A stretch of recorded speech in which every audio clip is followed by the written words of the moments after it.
friend, welcome back. Today's video is going to be all about audio, specifically mixing dialogue and how to do it really fast inside of DaVinci Resolve. The advice that I hope to give in this video is hopefully going to be somewhere between an expert who really knows, what they're talking about and a beginner who just wants to know some quick, easy tips to know where to start to get a good mix. I have watched a lot of videos in this lane here on YouTube, and I don't find them particularly helpful for beginners, specifically using tools that are built in Resolve. I find them complicated, and they mean well because they're really trying to teach you the foundations of mixing audio, but I have a little bit of a music background. Several friends of mine work in audio production full time, so I asked them a bunch of questions, kind of came up with my own process of how I like to approach mixing audio. And the best part, it's quick and easy.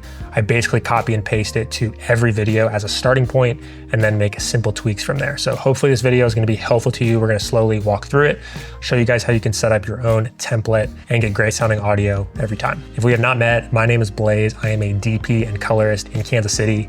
And if you heard me right there, I did not say audio professional. So just know this is not coming from an audio professional. I'm not claiming to be. I'm wanting to give practical, easy tips and show you guys what I'm using to work in this industry full-time as a freelancer. I do quite a bit of my own editing, post-production, and I'm really happy with a lot of the results I get from audio. So just wanted to pass those tips along to you today. And I think the final note I just want to make before we dive in is this is going to be using stock plugins only.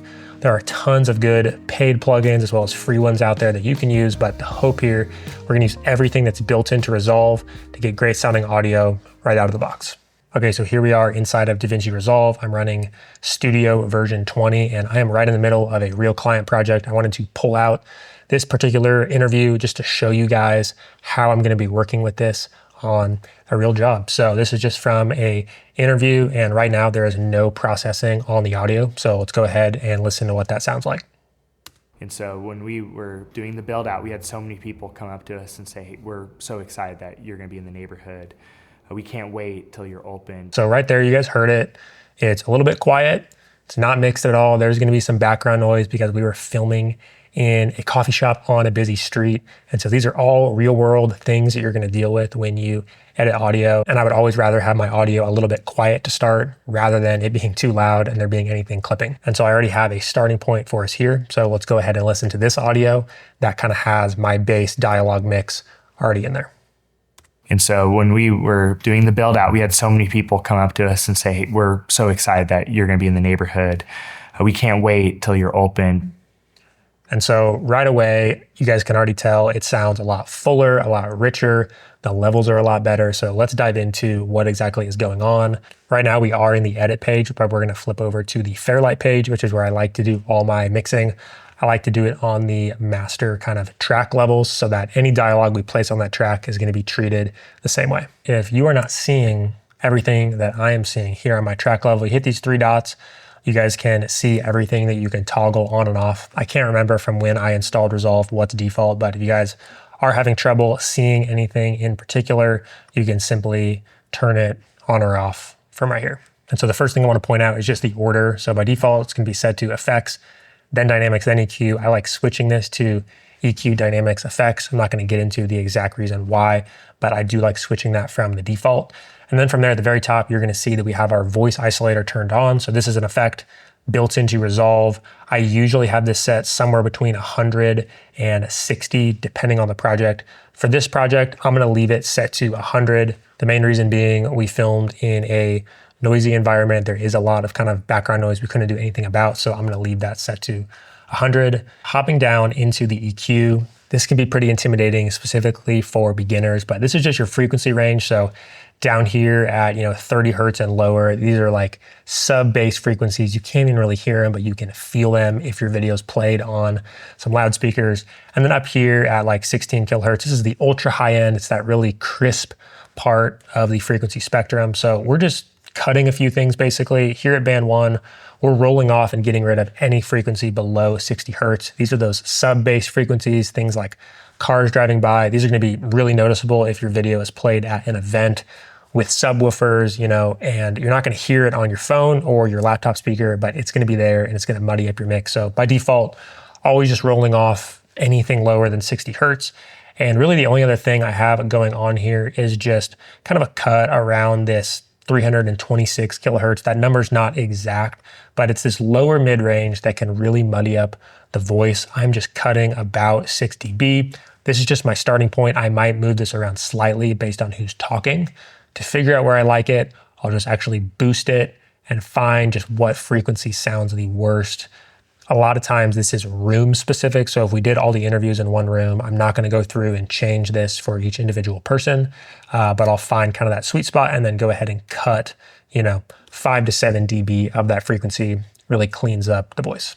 From there, we're going to move on to compression. And this is another one that can get in the weeds really fast. A lot of people like to use the dialogue leveler.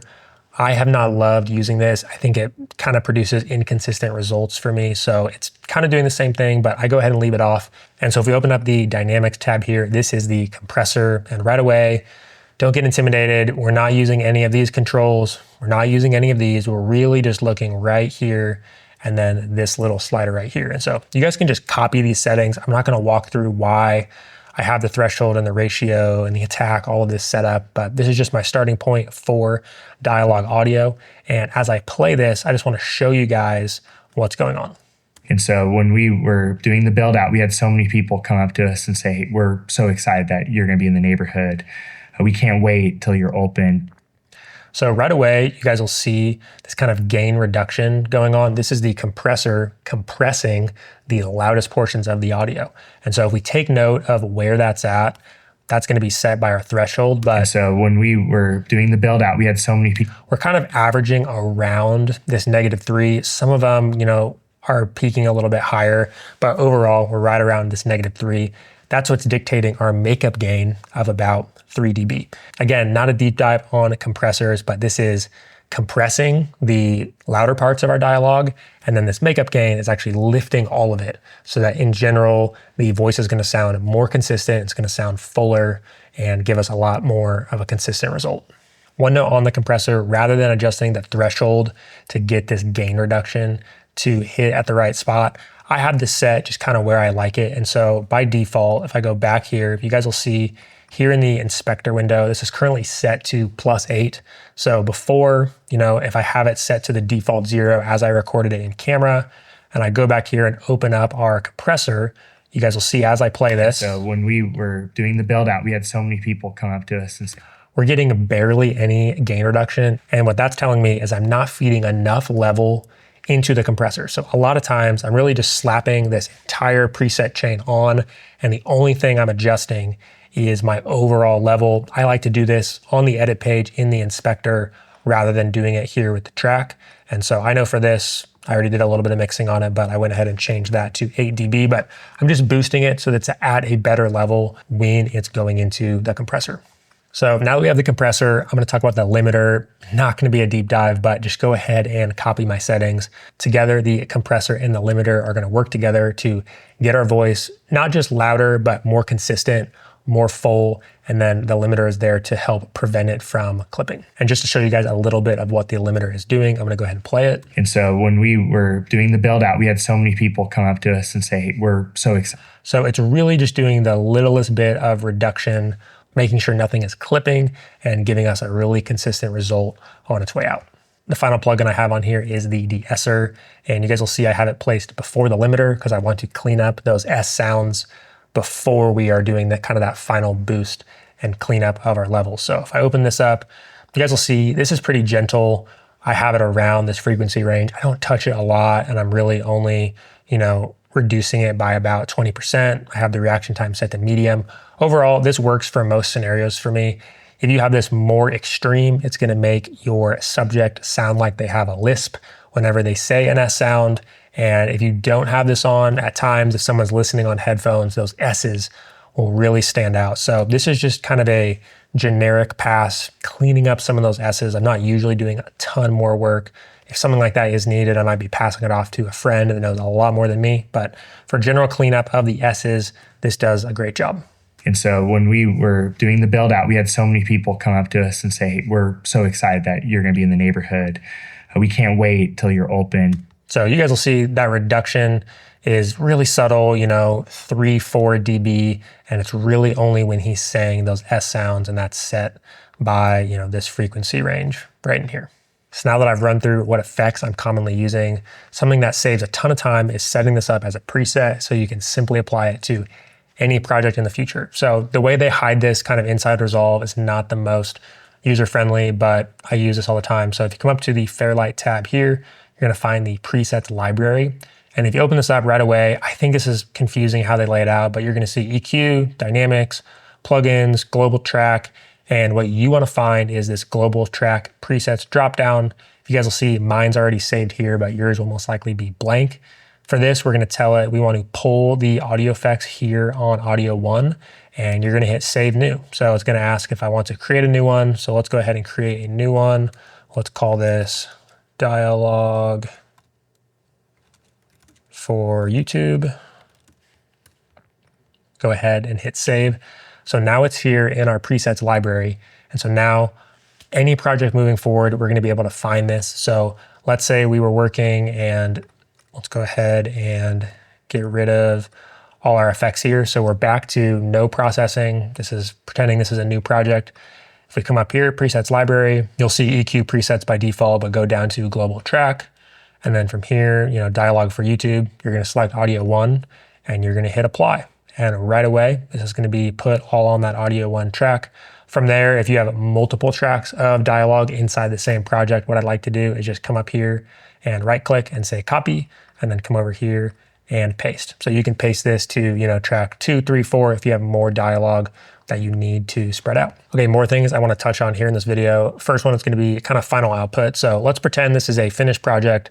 I went ahead and dropped in a music track here just for reference, brought it down by about -22 dB.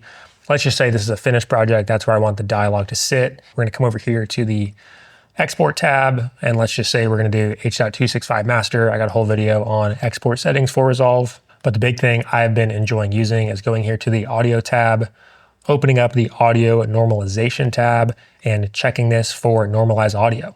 What I really love doing is switching this to optimize and changing our standard from the default sample peak program down here to YouTube. This is going to do a few things with the final outputted file just to make sure it is at the correct loudness for YouTube. I've also had great results doing this for videos that I'm hosting on Vimeo. They might not have the same target level and target loudness, but I have not run into any issues using this. So I've been using this preset a ton. Essentially, this isn't going to mix your audio for you. So you have to make sure your dialogue is still at the proper level compared to the music. But let's say for whatever reason, while you were mixing, you didn't have it, pushed as loud as it could be without it clipping. This is basically going to take that mix and bring it right up to that sweet spot so that it is sounding really loud, and whoever's watching your video is not going to have to, adjust their volume on the platform. I wanted to make this video for a while, and actually since I originally had this idea, Resolve is updated. They have added AI tools, and one of those is the AI audio assistant. So we're going to take a look at that really quick. I'm just going to give you guys my thoughts. Quick of it is that I'm not fully adopting it yet, but it is cool. So if we come up here and go to timeline and then AI tools, you guys are gonna see this audio assistant. Essentially, this is like an auto mix feature that's gonna do what we just did, maybe a little better. But when you click on it, you're gonna see this pop up that says it's only available for FlexBus timelines. To fix this, you need to go down to your project settings, go down to Fairlight, and you guys will see this use fixed bus mapping. We're gonna uncheck that, and you will see this dialog pop up. We're gonna say convert, and then hit save. And so from here, we can come up here, go back to AI tools, and then audio assistant. So again, we're gonna see a similar thing to what we saw on the deliver page. It's gonna ask the delivery standard. I'm always picking YouTube, and let's go ahead and hit auto mix. You guys will see it's gonna run through classifying your audio and go through the entire mixing process as well as a master. This will take quite a bit of time if you have a fairly involved project. I've tried it on a few real projects with lots of tracks, and it can take anywhere from 5 minutes to 20, 30 minutes, just depending on the project size. So we're gonna go ahead and see how long it takes to run this here on this track. And so right there, probably only took about 20 seconds, nothing crazy. And you guys will see that there are some adjustments made. So look, this clip, they brought it to 7.9, this one, 9.1. Our music was brought to about -9. And then if we hop over to the Fairlight page, you guys are gonna see a lot of different things going on. And so just for comparison, I'm gonna go ahead and mute the music here because it's not really the thing we're looking at in this test. But if I go ahead and play this, here is our dialogue mixed with the AI audio assistant. And so when we were doing the build out, we had so many people come up to us and say, hey, we're so excited that you're going to be in the neighborhood. We can't wait till you're open. And here's that compared to our mix. And so when we were doing the build out, we had so many people come up to us and say, hey, we're so excited that you're going to be in the neighborhood.